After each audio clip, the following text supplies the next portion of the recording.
Today we're going to talk about a topic that is very near and dear to my heart, and that is building positive relationships with our students and parents. As I show you this picture of my daughter, Samantha, she is my oldest daughter, I think about my relationships with my own children.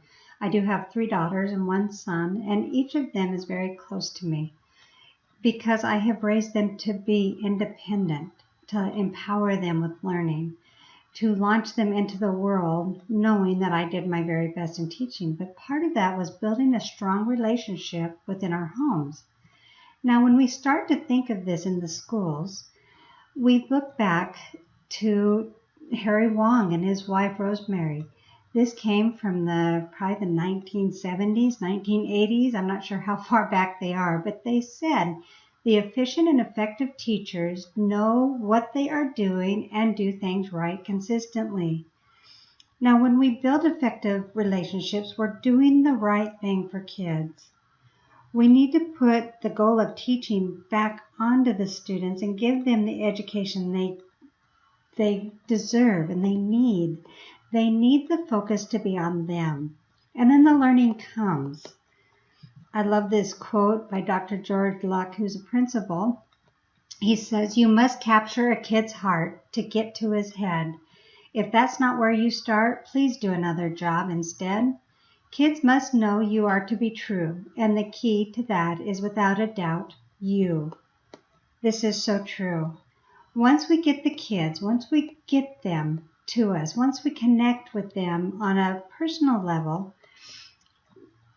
personal and appropriate level, I should say, because there is an appropriate with personal, but if we get these kids, if we capture their hearts, we build that mutual respect, and they know that we're their advocate, they will do whatever it takes to learn, to behave well, and all of these things. So let's start talking about this. Step 1. Right from the very onset of the very first day of school, you need to engage the students, and this is as simple as greeting the students at the door. Welcome them into your classroom. Give them a positive greeting. Have a smile on your face. Affirm the students that tell them, "I am so happy you are here."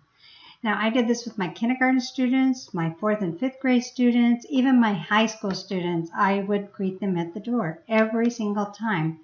And at the end of the day, or at the end of the class period, I would stand at the door and say goodbye, I'll see you tomorrow, whatever you need to do. Shake their hands and make sure that it's eye-to-eye contact, that they know they have your full attention. Somehow, this connects students to us, just having them feel welcome.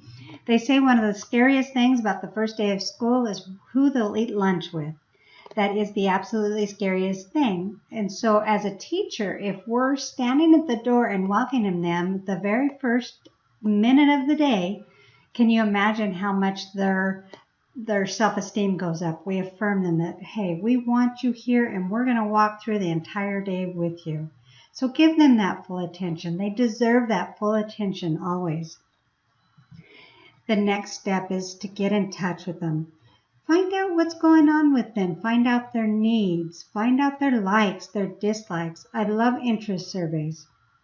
Interest surveys can be as quick as 2 or 3 questions sometimes. With the little ones, it was a little harder to do with kindergarten.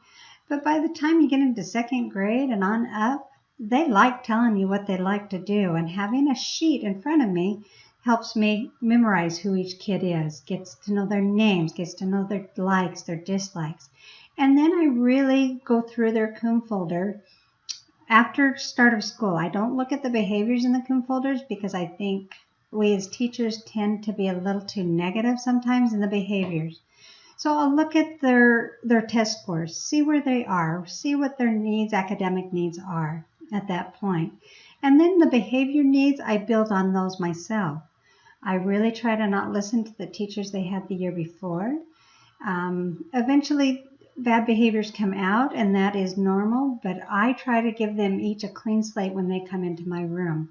So they know that I'm there, I'm here, you can reach me anytime you need me, whatever it takes, I am here.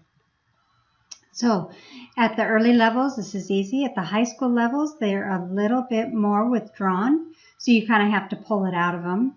A lot of times when I was a high school assistant principal, I would just name them by name walking out of each class, because I roamed the halls a lot. In between passing hours, I would go down through the hallways, out in the courtyard, wherever I was, I would wave to the students. I would try to get to know each and every name.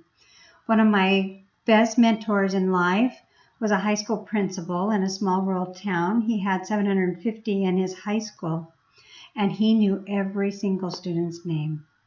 He knew their parents. He knew what they were about, and he was so impressive. The discipline in that school was so minimal that we really didn't see it much because of him, because of the top. So if you're an administrator listening, get to know all the students. Get to know those parents. It'll make such a big difference. Step 3 is positive expectations. We need to go into it thinking that these kids are going to succeed. If you expect the students to be successful, you will constantly be aware and alert of the opportunities that you can help them reach for the stars. And that is so true at any age. The kids need to know that you believe in them, that they can reach for the stars. I teach at the college levels with the reading development classes. And a lot of these kids want to be at college, but they can't read at the college level. My expectations is by the time that semester is done with me, they'll feel ready. They will have the confidence in themselves. But that's my positive expectation for them, and I make them rise to that occasion. So you post a positive expectations for the year, or you just state your expectations for the year if you don't have a permanent classroom. You can create a climate in the classroom that communicates positive expectations, constantly telling them that I'm here. I believe in you. I trust you. You can do it, and you're their cheerleader. Set a goal that you as the teacher will have those high expectations. Don't get driven down by the realities of teaching, and don't get caught in the workroom with teachers that are negative.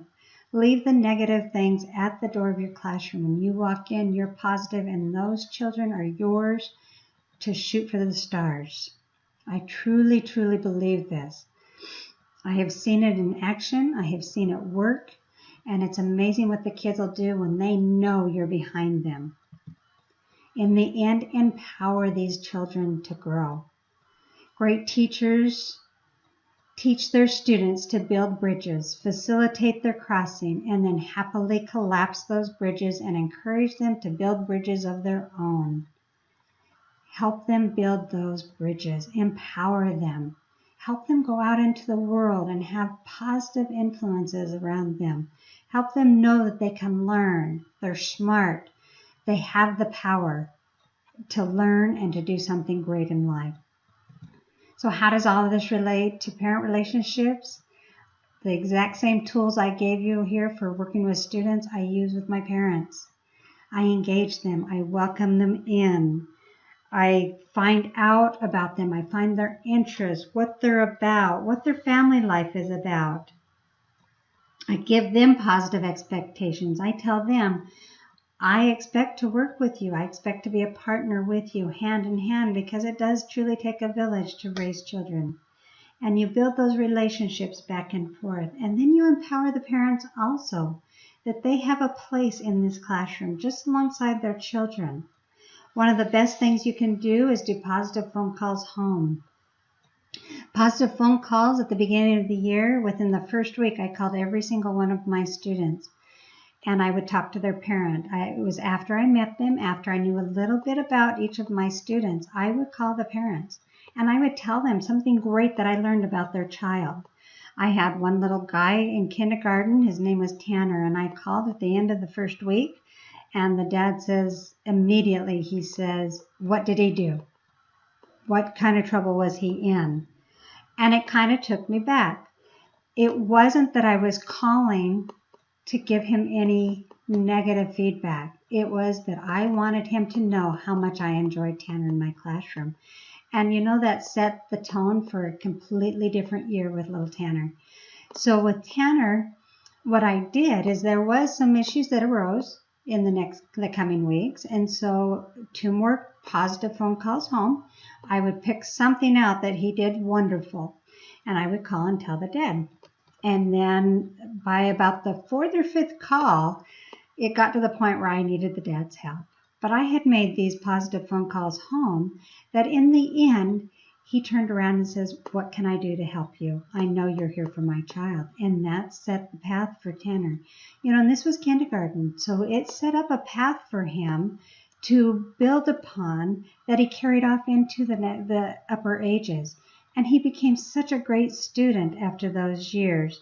Living in a rural town, we get to see these small children grow into young adults. You know, as I watched my students go from kindergarten all the way through high school in one district, and I can say some of the best kids I've ever met started in my classroom, and these positive phone calls made a huge difference. So when you start to think about relationships, build those from the heart. Teaching takes a lot of heart. The realities of teaching is it's hard.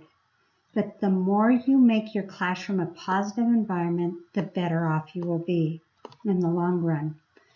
I hope you enjoyed this webinar or this screencast. You can stay connected to me. You can get on my webpage and join my mailing list, and there's the address there. Or you can just text Dr. S. West at 22828, and that'll put you onto my mailing list. I really hope that you all come back soon, visit my website, and gather more information as needed. Again, thank you for spending some time with me, and I hope to see you again.